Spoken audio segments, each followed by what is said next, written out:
You know, people call him the king of hip-hop, and for good reason. He's an artist who didn't just top the charts, he completely tore up the rulebook and changed the genre forever. This is the story of Eminem, a true global icon who was forged in the fire of a really, really brutal upbringing.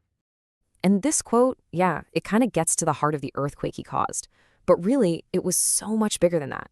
It wasn't just about race. He completely redefined what a rapper could sound like, what they could talk about, and honestly, who they were even allowed to be. So that's the big question, right? That's what we're going to unpack here. We're going to follow the path from this forgotten kid to a literal rap god, and we're going to look at the unbelievable price he paid to turn all that pain into art. Okay, so to really get who Eminem is, you have to start at the beginning. And his beginning was grim. I mean, his life started with this series of deep, deep traumas that would pretty much become the raw material for his entire career. Look, this isn't just a tough childhood. This was a relentless beatdown. His dad walks out before he's even a year old, leaving this huge void. He's bounced around from place to place, never having a real home. He's the new white kid in mostly black neighborhoods, so he's an outcast, and he gets bullied so badly he's actually put in a coma for 5 days. And then, the one guy he looks up to, his Uncle Ronnie, the one who introduced him to rap, takes his own life. I mean, can you imagine? Each one of these things just added another layer of rage and abandonment that he would carry for years. So after hitting absolute rock bottom, Marshall Mathers knew he had to do something different. He had to find a way to survive, a way to channel all that pain and finally get people to listen. He didn't just find a new voice. He created a whole new person. You see, his first album, Infinite, it completely bombed, and he was just devastated. He was broke, he was trying to raise a newborn daughter, and he even tried to commit suicide. It was right there, in that moment of total despair, that he came up with Slim Shady, this unfiltered, unapologetic alter ego who could finally scream all the rage that the bullied kid inside him had been holding in. And what's so fascinating is this split. Marshall was, and he said it himself, a puny, timid child. He was the victim. Slim Shady, he was the aggressor.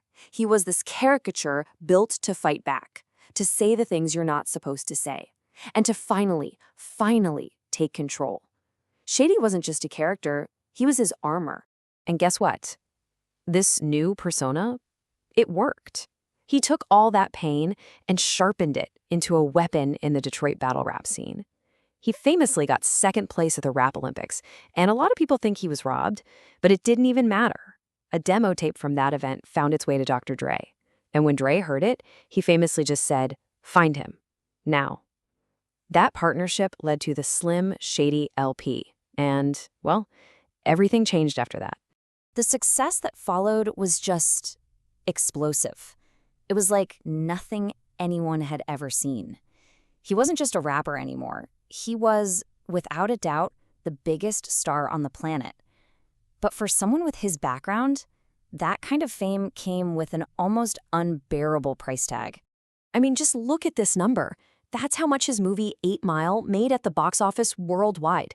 Think about that. He wasn't just selling records. He was a full-blown cultural phenomenon, starring in a blockbuster movie telling his own story to the entire world. And this was the absolute peak. Winning an Oscar for a rap song, that was completely unheard of. It was unthinkable at the time. He had smashed through every barrier, and he got this level of critical acclaim that legitimized hip-hop to the mainstream in a way no one ever had before. But, behind all the awards and the fame, he was completely falling apart.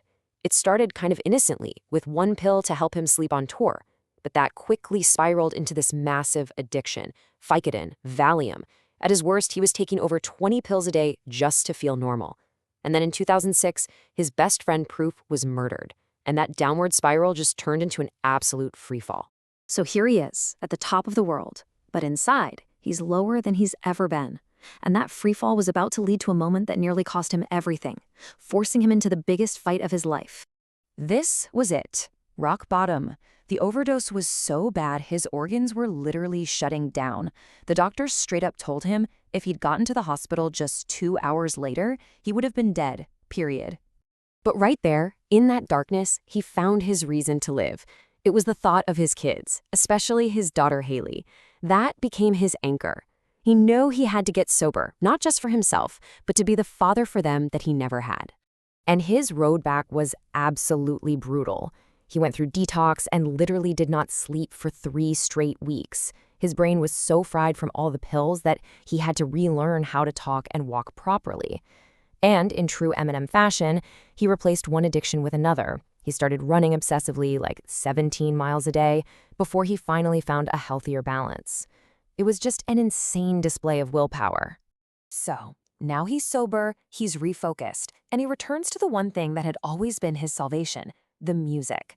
And this time, he wasn't just fighting for his career, he was staging a comeback that would cement his status as an undisputed legend.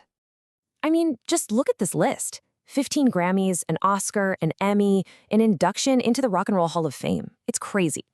His 2010 comeback album was perfectly titled Recovery, and it was the best-selling album of the year in the world. He hadn't just returned, he had taken back his crown. And his reach is just staggering. Over 220 million records sold. That makes him one of the best-selling artists in the history of music in any genre.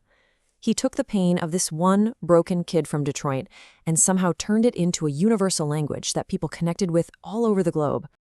And that really brings us back to that central question, doesn't it? Eminem's story is this powerful and sometimes really uncomfortable look at the link between suffering and creativity. He literally mined his deepest traumas to create his greatest hits, but it almost killed him. And it just leaves you wondering, what is the real toll it takes on an artist to bleed all over a track for the world to hear? And in the end, is the genius really worth all that agony?